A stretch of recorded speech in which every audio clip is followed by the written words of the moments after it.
வணக்கம் நண்பர்களே. இளைஞர்கள் இன்று முதல் தலைமுறை வாக்குரிமை பெற்றவர்கள்.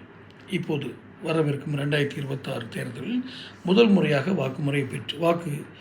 வாக்களிக்கும் உரிமையை பெற்று வயது வந்து வாக்களிக்க இருப்பவர்கள். இவர்கள் ஈவே ராமசாமி ஐயா பெரியார் என்று அழைக்கப்படுகிறவரை எவ்வாறு பார்க்கிறார்கள்? ஏனென்றால் முதல் முறை வாக்காளர்கள்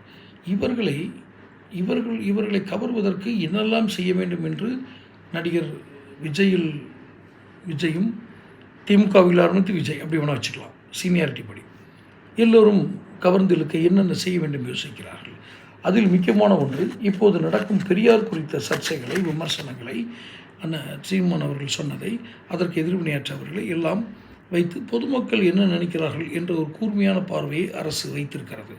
அதுவும் இளைஞர்களை, முதல் தலைமுறை வாக்காளர்களை 2026 தேர்தலை சந்திக்கும் பொழுது இவர்கள் பெரியார் குறித்து என்ன சிந்தனை வைத்திருக்கிறார்கள், பெரியாரை குறித்த சிந்தனைகள், பெரியாரை பற்றி இவர்கள் எடுத்து சொல்வதை எல்லாம் அவர்கள் எந்த அளவுக்கு தாக்கம் பெறுகிறார்கள், அது பாசிட்டிவா நெகட்டிவா, நேர்மறை தாக்கங்களா எதிர்மறை தாக்கங்களா, மிகைப்படுத்தப்பட்டு அவரை ஆகாவோகோ என்று புகழ்ந்து கொண்டிருப்பவர்களை அவர்கள் காது கொடுத்து கேட்கிறார்களா அல்லது விமர்சனம் செய்வர்களை பார்க்கிறார்களா என்ற ஒரு கேள்வி எல்லா கட்சியிலும் ஓடிக்கொண்டிருக்கிறது. கடைசியாக கட்சி ஆரம்பித்த நடிகர் விஜய் முதற்கொண்டு மிக உன்னிப்பாக கவனிக்கிறார்.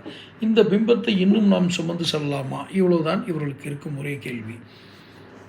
எனக்கு தெரிந்து முதல் தலைமுறை வாக்காளர்களாக இந்த வயதை அடைந்து முதலாக வாக்களிக்க இருக்கும் இளைஞர்கள் மத்தியில் இந்த ஈவே ராமசாமி ஐயா பெரியாரை குறித்து ஒரு பெரிய தாக்கங்கள் ஏற்பட்டதாக தெரியவில்லை. அதாவது அவரை அவமரியாதை செய்ய வேண்டும் என்று நினைக்கவில்லை. அவர்கள் அவரை அவராகவே பார்க்கிறார்கள். அந்த தெளிவு இந்த தலைமுறைக்கு இருக்கிறது. அவர் என்ன செய்தார், எந்த காலகட்டத்தில், அந்த ஒரு யுகத்தில் அவர் எந்த மாதிரி வேலை செய்தார், அதை அப்படியே எடுத்துக்கொள்கிறார்கள். இவர்கள் சொல்வது போல் தந்தை பெரியார் அவர்தான் நமக்கு அடிப்படை மரியாதை, சுய மரியாதை எல்லாம் செய்தார் என்று சொல்வதை நம்புவதற்கு இந்த முதல் தலைமுறை தயாராக இல்லை. குறிப்பாக தாழ்த்தப்பட்ட, பிற்படுத்தப்பட்ட பட்டியலின மக்கள் இதை எப்படி பார்க்கிறார்கள் அடுத்த வீடியோவில் சொல்கிறேன். சப்ஸ்கிரைப் பண்ணுங்கள், நோட்டிஃபிகேஷன் பெல் பதிவு பண்ணுங்கள். அப்போ தான் உங்களுக்கு வீடியோக்கள் வந்து சேரும். நன்றி.